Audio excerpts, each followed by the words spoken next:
Hey guys, today I'm going to tell you how to fix McDonald's app not showing card. So make sure you watch till the very end to understand the entire process step by step. So first of all, you need to make sure your internet connection is alright. So restart your router or maybe turn on your router again to see if it's fine. Second of all, you can restart the application.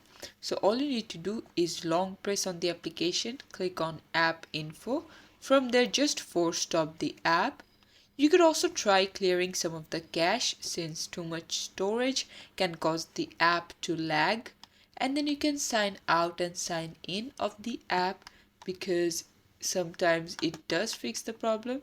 And then you see it says that you need to clear the app's cache. Then you need to check on updates because the old version might not be working or supported in some phones. So this is how you can solve this problem. Thanks for watching. Please leave a like and subscribe for more tutorials like this, and I'll see you guys in the next one.